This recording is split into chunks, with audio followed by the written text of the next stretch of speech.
Hello, welcome to the Horti-Culturalists. I am Matthew Lucas. And I'm Stephen Ryan. And we post every week, so don't forget to subscribe and press the alert button so that every Friday you'll see our next adventure. You will indeed. And if you've got a question for Stephen Ryan, horticultural guru, put it in the comments below and we do a short every Monday in which you will answer all of those questions. Yes, hopefully in 60 seconds. Indeed, indeed.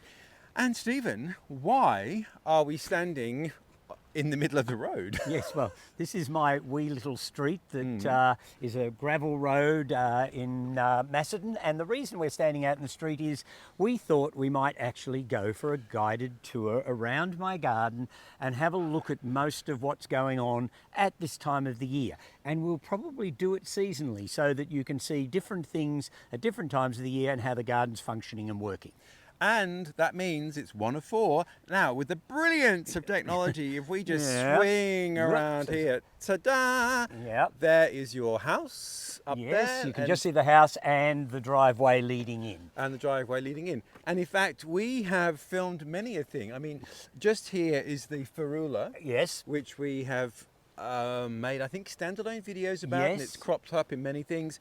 We have shot buddleia up here, We've actually made a series about this whole border. Yeah, just about that border there. But that's what we've done regularly, is done little snippets about the garden. But we haven't really given people an opportunity to get a sense of the garden as a whole. Well, and that's what today's all about. So we'll see what's doing its stuff in the winter, and we may refer back to other videos and things that those plants show up in at different times of the year, and give you a sense of the garden. And I guess for a starter though, we should just actually talk about the climate and the size of the garden. I think they're two important things that people like to know. Size matters, Stephen. It does indeed. So we're working on around about an acre, which is about 0.4 something or another of a hectare. Yep. So it's bigger than a suburban sized garden, but it's not a grand estate. It's a middle-sized garden, as Alexandra would say. Yes, from the Middle Sized Gardener YouTube channel and blog. And its original soil type was a rough clay with pebbles in it, so a lot of soil preparation's been done, and we have done a video on soil preparation, so you might like to look at that as well. It's a Mediterranean style climate, so we have comparatively hot, dry summers. We have cool but not cold winters. So that then really is what the garden's all about, so that you get a sense of it, and they're the restraints under which I have to work. Yeah. So it gives you a sense. And just another point then, was this cleared land when you bought it, or are there any trees on here? Yes, well that therein is another story. I bought this block of land in 1985, so that gives people sort of a sense. I was 3 years old at the time. Precocious child. Yes, and it was after the Ash Wednesday bushfires of 1983. And so the block had a house on it before which burnt down. So I bought it as a vacant block of, well, I was going to say soil, but it's not. It was a vacant block of dirt, and it had virtually nothing growing on it. There were a couple of scruffy old eucalypts that had been through the fire, were still alive, but have since died and been removed. And there wasn't a thistle or a blackberry or anything to show any sense of fertility about the place whatsoever. So it was, I would say, a blank canvas. A blank canvas. Yep. And, well, the passage of time, ta-da. Yes. Well, I think we should begin by walking up the drive Yep. towards the house and just showing viewers anything that you might want to point out and anything that I might want to point out. Well, exactly. You might have a quite different angle on some of the plants that are in the garden than I do. I might well, particularly the variegated things. Yes, you'll walk straight past those. But nonetheless, it should be good fun, and it will give people much more idea of what I'm working with. Okay, let's go. All right. So what were the things you were thinking of when you were planning this part of the garden? Well, the idea was that you had something interesting to look at as you walked up the driveway or drove up the driveway, depending on which way you were coming home, and that the house was going to be somewhat hidden behind a screen of plant material, so that it was a bit of a reveal thing. So that was sort of the idea.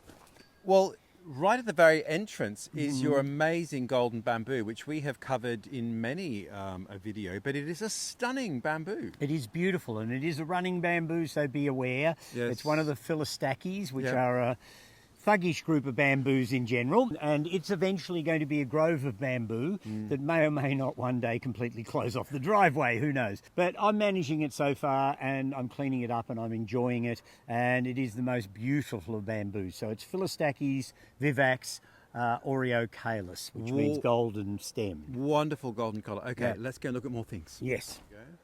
Well, here we have the golden version of cow parsley, ANTHRISCUS sylvestris. This one's called golden fleece, and it comes up in midwinter. It covers the ground beautifully. It lightly self-seeds itself around, so I'm getting a few odd self-sown ones popping up. And I think it's a fabulous, cheery colour for the winter garden. Or another thing that I love in the winter is interesting foliage colours. And there's not that many plants that have purple foliage that are evergreen. So I revel in them when I have them. So behind me we have the dwarf version of Pittosporum TENUIFOLIUM called Tom Thumb. And when I say dwarf, this plant's about 30 years old now, so it's still just a little taller than I am, so I guess you'd call it dwarf. And at my feet is a plant called HALORAGIS ERECTA in a variety called Wellington Bronze, and it's sort of a sub-shrub. So the HALORAGIS is a sort of a evergreen perennial, I suppose, and it has that lovely chocolatey brown foliage. The two of them, I think, work really well together in the garden for my winter effects. Okay, Stephen, so here is the front drive that we've just walked up. Yes. And we're in front of the house, and with the brilliance of technology, Yeah, I'm here going to we do go. a 360. Yes. So that's where we've just come you up. around. You Here follow we me go. around. Yes, so we're So wandering there all the way is around. the house. Yes. Ta-da, and the ta-da. garage. There's your van. There's my van. And there is a palm tree, which is our Yeah. first video actually, Yes. which was putting orchids and bromeliads in that very Yes, palm exactly. tree. And then there's the path there down to the orchard. Yep. And then there is the variegated Yes, Chinese elm. Chinese elm, which looks diseased and horrid. No, it doesn't. And It's then gorgeous. here we are, back And then to we're back where we started again. from. And I think one of the things I've always loved about your garden is the little pathways, and I still find myself getting a little bit lost. Yes. So I guess the driveways and buildings and other structures sort of delineate spaces within the garden, but then those spaces are generally cut up by little paths going through and around and what have you. So there's no big open spaces other than the driveway really in most of the garden. So it's all about this foresty-like enclosed effect, and because it's that sort of style of garden, it actually means that it doesn't have to be that big to feel big, because you wander around and you sort of get lost in different areas. Yes, so you can't see the horizon. There's lots of perspective tricks. Yeah. It does feel a lot bigger than it is. And it does go around the back of the house, so there's more to see. But I think what we should do now is just take Yep. the viewers down this path and Yes, just why show not? everyone what is going on down there. Yes, let's.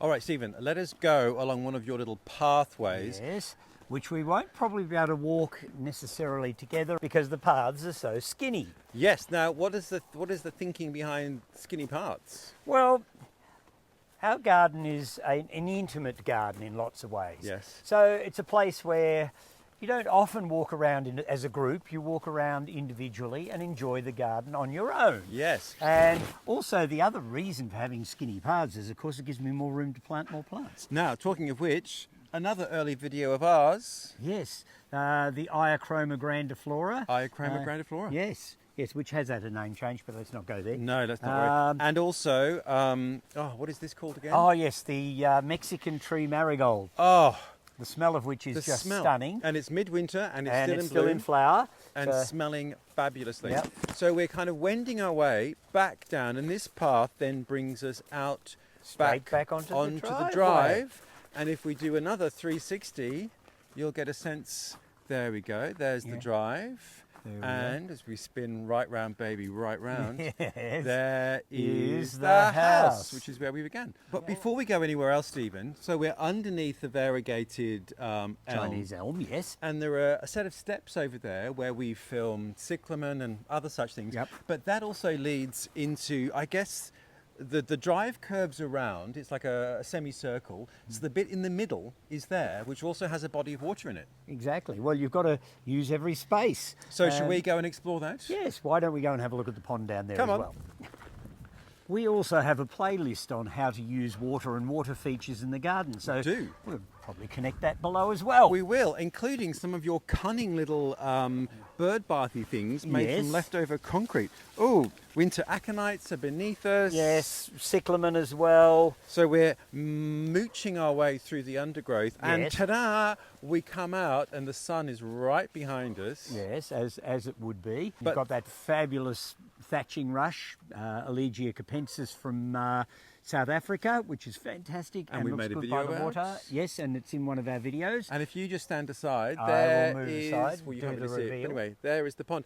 Now, it was leaking. Is it still leaking? Yes, but it's full at the moment because we've had rain. So we're going to wait now until the summer because we've had such a wet summer previously. Yeah. We just couldn't get it empty to actually deal with. Ah. So it'll happen at some point or another. There you go. So now we wend our way. So in this sort of semicircular bed surrounded by the drive, Yes. there is a curved path that leads us through the undergrowth. There's a Yes. beautiful bunch of hellebores in front of us. And there's all sorts of weird and wonderful things growing in this area. So all the parts of the garden are worth a walk through.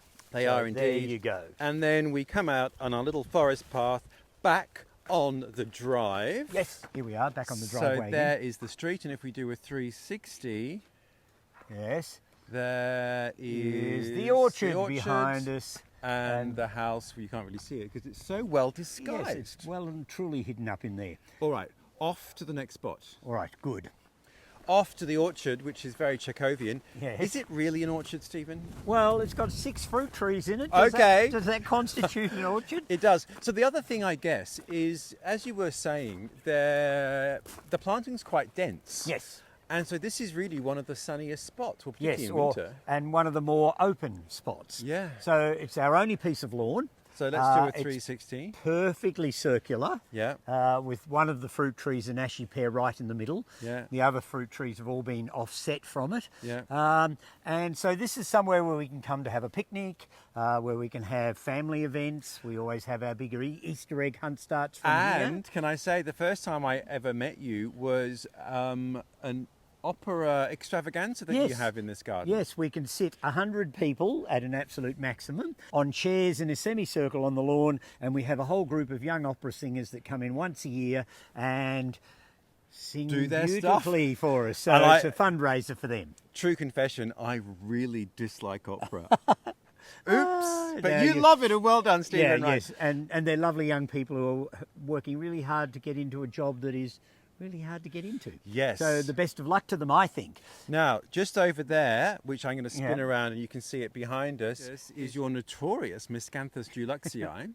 Yes, which I paint every year, so hence Duluxii. And yeah, it makes for an interesting feature in the garden. Outrages some people. And then Yes. behind there is quite a gravelly, shady spot, which is where that amazing Chilean bromeliad is. Yes, and it's still in flower, nearly, or not in flower. It's still got the red foliage, even though the flowers are finished. 12 months after it flowered, basically. So There you it's go. been fantastic value. And the rest of this area right down here. Well, let's just do a spin. So Ah. this is a sort of a curve of the drive. Yes, There's the Miscanthus duluxii behind us. There's the orchard we just came through. yes. And here we are. And this is my sort of semi-shaded rock garden. There you that go. At the moment has a few cyclamens, some snowdrops, some winter aconites. It's not at its best at this time of the year, but there's nearly always something ticking over. There is, and a beautiful bamboo hedge. Well, let's just carry on now, perhaps behind the house. What a good idea. Well, we're in the veggie garden, Stephen, Yes. and you've oft said and joked that you will never find us in the veggie garden. Well, not on our videos, no. However, Yes. in fact, our first video, and we'll do 360 and you can see, one of our first ever videos, which is immensely popular, Yeah. was about, Amaranthus caudatus. which is growing just behind us there. It's now Well, all it's dead. dead now, yes. It's died down now.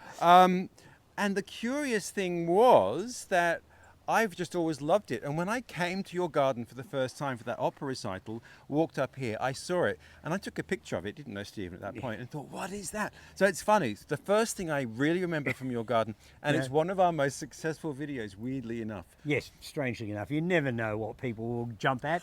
And of course, at this time of the year, one of the great things in my garden, or at least in the vegetable garden, is the fabulous silver foliage of the globe artichokes. One of my all-time favourite vegetables. They take up a lot of room. They look fantastic nonetheless. You don't get a vast amount of product back from it, but there's nothing like pulling apart an artichoke as an entree. Okay. I adore them, and working your way down towards the heart. For me, it's about the foliage, and I would use it as a perennial plant. It's stunning. Yep, there's no reason why you couldn't. Although I think as a perennial, I'd probably use its very close relative, the cardoon, because when I take the heads off that to eat, it ruins the effect a little bit. But anyhow. Okay, so with the cunning skill of technology, behind us then is another path that leads to the back of the garden. Yep. So we will now head up there. What a good idea. And idea. this is where is it your largest body of water? Yes, my big pond. This is where the big pond looks, so let's go. All right. Okie doke, so leaving the veggie garden well behind. Yes, we head up past the citrus trees and into the utility area, which includes the compost heap. Which is just behind us there. Yeah. And we, of course, have made an epic video about both composting and your soil preparation. Yes, exactly. And then I'm going to have to walk behind because the path again is quite narrow. We go past the chicken washing shed. line. Yes, washing line, and we're chicken going shed. underneath Brugmansia sanguinea, which we've made videos about. Yes, exactly, and that's all in flower in the winter, which is wonderful when it does that properly, because And we then haven't been too cold.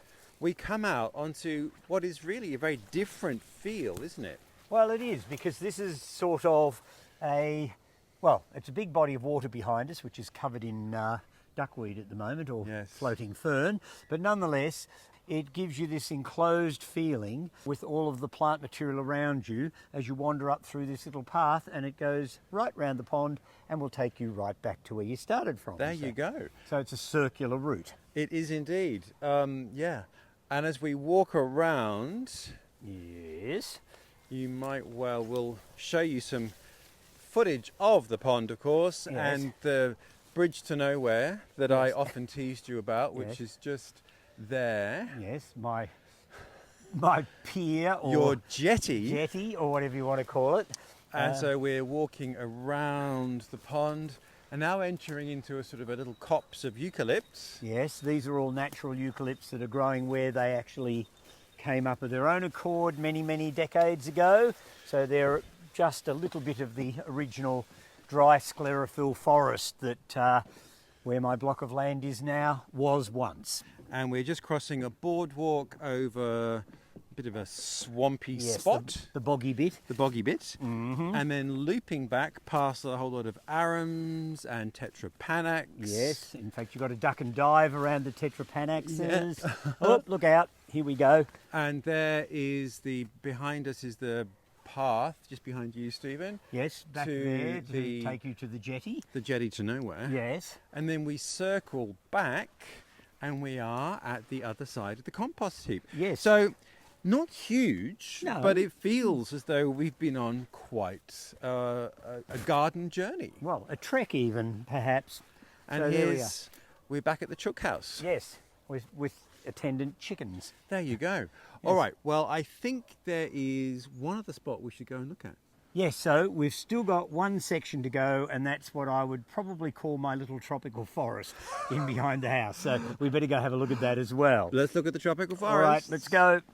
So we're wending our way through another series of beautiful paths, which reminds me, when Alexandra of the Middle-Sized Garden was walking through your garden, one of the things she pointed out, which I'd never thought about, was what you've used to create your paths, which is generally gravel or wood chip.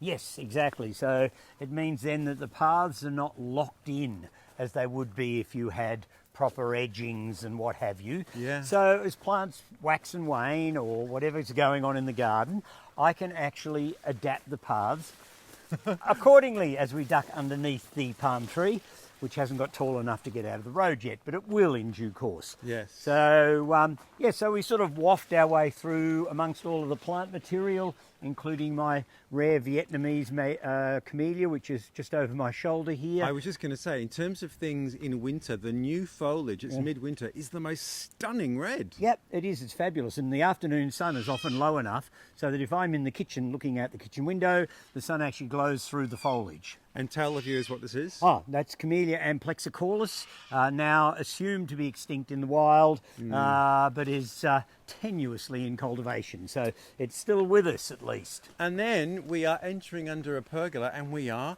at the house. So if we do a 360, we are at the back of the house. There we go, There's yes. your kitchen. Yes, there it is. And there is the infamous variegated Fatsia japonica, which we have waxed lyrical about many times. Yes. And then behind us here is one of your smaller ponds. Yes, the little wee circular pond with a water jet in the middle of it and half a dozen goldfish. There and you go. It's the view from the lounge room window. So there you go. Everything has a purpose and a reason. Excellent. Stephen, is this the tropical forest? One could say that, except that, of course, we're not in the tropics. But no reason why I shouldn't pretend. And so the plants you've chosen are mainly large leaf things like the alocasias, the fatsias, the ferns, the bamboos. All those plants add to a tropical-esque look. They do indeed. And we've actually made a video about tropical look gardens in non-tropical climates. Well, exactly. So there you go. There you go. Well, there we are. A 360 of your garden. And in the middle of winter, when most people would be hiding their gardens away from the public, possibly. And just as we were walking through, there are so many spots of either bright green foliage, there are a few things in bloom, there is the amazing red foliage of that Vietnamese camellia. Yeah. There are things going on all the time. Yeah, and that's what keeps me entertained and keeps me busy in the garden, because I can always see how I could improve it as well. Well, there you go. The other thing, I guess, to remember is that Stephen's garden is open to the public. How often? Well, I'm happy to take tours, so if people want to get a group together, we can deal with that. But normally it's open about once a year, and generally in a different season each year for Open Gardens Victoria. So if you go onto their website, and we can link it, you will see Tagurium will come up in due course. I think the next opening is around about Christmas time. So there you go. Just which before is Christmas. Midsummer here in Australia. Yes, that's right, exactly. So you'll have to tune in spring to have part 2 of this guided tour of Stephen's garden. We might just retrace our steps so you can see how it's changed. Yeah, why not indeed? And there'll be lots of other plants that we'll want to engage with at that particular point, I'm sure. Yes. Now, if you did spot anything in our wanderings that you want the name of, just tell us at what point you saw it in the video, the timestamp, and Stephen will answer. Yes, I'll go back question. and see if I can find it. And talking of which, if you've got a burning horticultural question for Stephen, put it in the comments below because you will answer them every Monday. I will certainly try and do that. And remember to tell me where you're from so that I've got a sense of context as well. Do remember that we post every week. So on a Friday, you can see our main video. On a Monday, you can see our shorts. So why not come and join us by pressing the subscribe button and the alert button and come on board every week. We look forward to seeing you next week. Bye all.